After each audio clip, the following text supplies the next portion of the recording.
Hello दोस्तों, आज का हमारा टॉपिक है फ्लूइड मैकेनिक्स का इंट्रोडक्शन। तो फ्लूइड मैकेनिक्स का बेसिक इंट्रोडक्शन करेंगे और आपको हम ये बताएंगे कि किन-किन ब्रांचों से हम जो केमिकल इंजीनियर्स हैं, जो फ्लूइड मैकेनिक्स पढ़ते हैं, वो कितना डिफरेंट होती है और उसका एप्लीकेशन हमारे लिए क्या है और अदर ब्रांच वालों के लिए क्या एप्लीकेशन है, ठीक है? तो अब हम बिना टाइम वेस्ट करके अपना टॉपिक स्टार्ट करते हैं। तो सबसे पहले हम फ्लूइड के बारे में डिस्कशन करेंगे।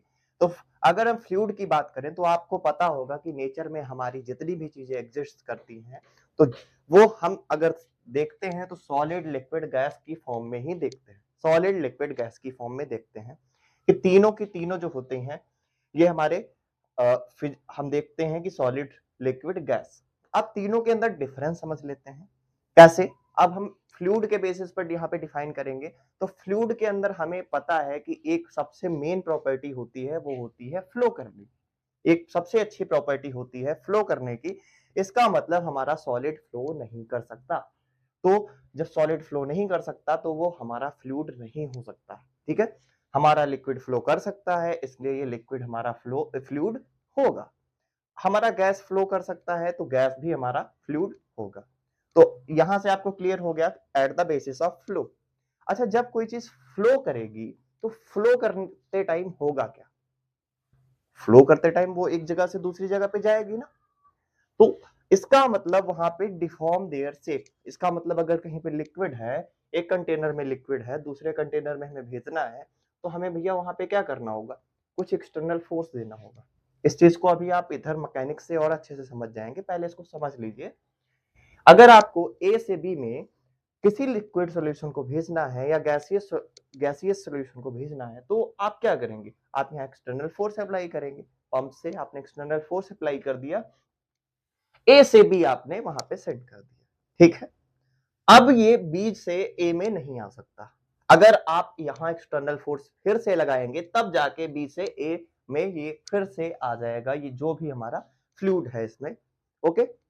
बट अगर हम यही चीज समझते हैं जो शेप डिफॉर्मेशन की प्रोसेस सॉलिड में, तो सॉलिड का एक हम अच्छा एग्जांपल ले लेते हैं। एक हम रबड़ लेते हैं। रबड़ को हम क्या करते हैं, किसी एक सरफेस से क्या करते हैं, ग्लू से पेस्ट कर देते हैं। बहुत इस अच्छा ग्लू लेते हैं जिससे वो यहां से उखड़े ना। अगर हम इसमें यहां से इधर साइड से एक्सटर्नल फोर्स लगाएंगे तो क्या होगा? इसका शेप थोड़ी दूर तक डिफॉर्म होगा। उसके बाद क्या होगा? जब हम जैसे ही वहां से एक्सटर्नल फोर्स क्या करेंगे, हटाएंगे, वो क्या करेगा? अपनी फिर से उसी शेप में आ जाएगा। इट मींस जहां पे था वो वहीं पे फिर से उसका ये जो है रिटर्न हो जाएगा। सो इसीलिए हमारा जो है ये सॉलिड केवल शेप डिफॉर्म कर सकता है, बट ये वन प्लेस से दूसरी प्लेस तक जो है मूव नहीं कर सकता। अब बात अब हम बात करेंगे मैकेनिक्स के बारे में। तो मैकेनिक्स हमारी अप्लाइड फिजिक्स की एक ऐसी ब्रांच है जिसमें हम किसी भी ऑब्जेक्ट के मोशन के बारे में स्टडी करते हैं। ठीक है? अब आपके माइंड में आना चाहिए कि आप अगर मोशन कराएंगे तो कैसे कराएंगे? कोई एक स्टेशनरी ऑब्जेक्ट है, आप अगर उसको मोशन में लाना चाहते हैं तो आपको क्या करना होगा? आपको वहां पे एक्सटर्नल फोर्स अप्लाई करना होगा। इसका मतलब आपको क्लियर हो जाना चाहिए कि मैकेनिक्स में हमें एक्सटर्नल फोर्स अप्लाई करना पड़ता है। ठीक है? मोशन कराने के लिए किसी भी ऑब्जेक्ट का। तो अब फ्लूइड को अगर हमें क्या करना है, फ्लो कराना है, तो हमें वहां पे एक्सटर्नल फोर्स देना होगा। तो external force is a necessary factor to move a object. Okay? कि अगर किसी भी ऑब्जेक्ट को मोशन में लाना है तो आपको वहां पर मेनली एक्सटर्नल फोर्स अप्लाई करना होगा। अब हमारे दिमाग में एक क्वेश्चन आना चाहिए कि civil engineer, mechanical engineer, chemical engineer से कैसे अलग हैं? कि केमिकल इंजीनियर वाले ही वहां पर जॉब कर सकते हैं, वो काम ये लोग नहीं कर सकते, और इनका जो काम है ये केमिकल इंजीनियर नहीं कर सकता। जैसे कि हमारा हो गया एरोप्लेन का डिजाइन। एरोप्लेन डिजाइनिंग हम लोगों को नहीं पढ़ाई जाती, ये पढ़ाई जाती है सिविल और मैकेनिकल वालों को। इन लोगों को अ, किसी भी चीज का जो डिजाइन, जैसे हमारा डैम का हो गया या कोई भी एसेसरी हो गई, तो उसका जो डिजाइन पढ़ाया जाता है कि इस चीज का आपको डिजाइन करना है, वो 3D फ्लो के बेसिस पर वो डिजाइन करता है। लेकिन जो इनके पास जो एप्लीकेशन मेन होता है वो होता है फोर्स और मोमेंटम। इनका जो पूरा का पूरा काम रहता है फोर्स और मोमेंटम रहता है कि किधर से कितना फोर्स लग रहा है, इसकी डायरेक्शन क्या है, इसका क्या, अगर इधर से इतना फोर्स लगेगा तो ये किधर, इसका पोजीशन क्या रहेगा, कितना ज्यादा होना चाहिए, कितना कम होना चाहिए, ये जो क्लियरिफाई कर पाता है वो होता है सिविल और मैकेनिकल का बंदा। अब बात आती है केमिकल की। तो केमिकल इंजीनियर जो होता है वो हमारा मोस्टली रिएक्टर में फ्लो, हमारा एक्सचेंजर में फ्लो, पाइप में कैसे फ्लो होगा, कितना फ्लो होना चाहिए, क्या फ्लो होगा और पंप में क्या होगा, इन सब चीजों के जो फ्लो होते हैं इनके बारे में जो बताता है वो होता है हमारा केमिकल इंजीनियर, वो होता है केमिकल इंजीनियर। हम लोगों को जो पढ़ाया जाता है वो होता है वन डायमेंशनल फ्लो। हमको केवल यहाँ पर वन डायमेंशनल फ्लो से मतलब होता है, इसीलिए यहाँ पर हमको पता है कि हमको मेनली किस लिए रखा जाता है।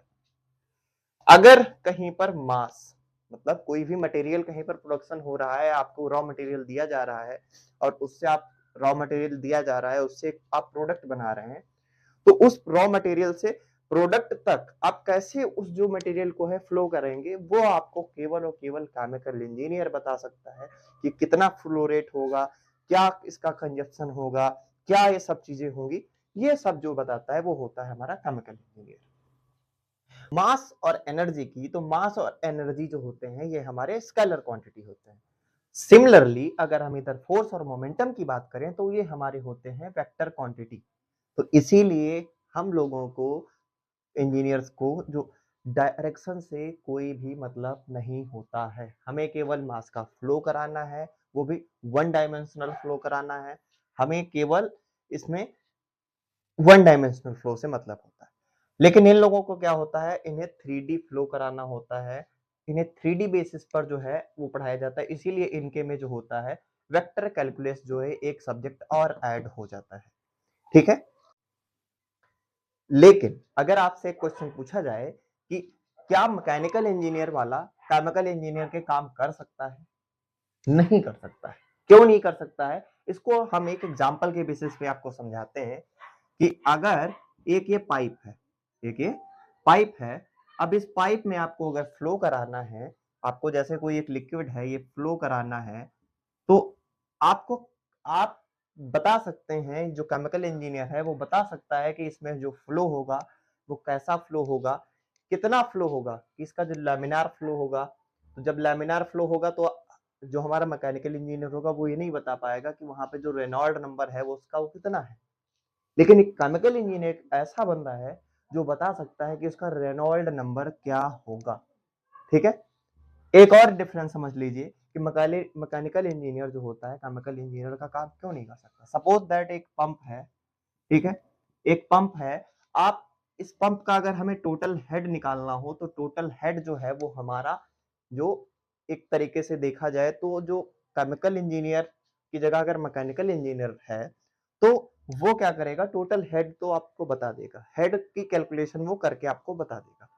लेकिन अगर आपसे कहा जाता है कि इसकी हमें डिजाइन करके दिखाइए, आप इसकी डिजाइन करिए, तो वो डिजाइन नहीं कर पाएगा, वो केवल और केवल काम कर सकता है केमिकल इंजीनियरिंग का बंदा।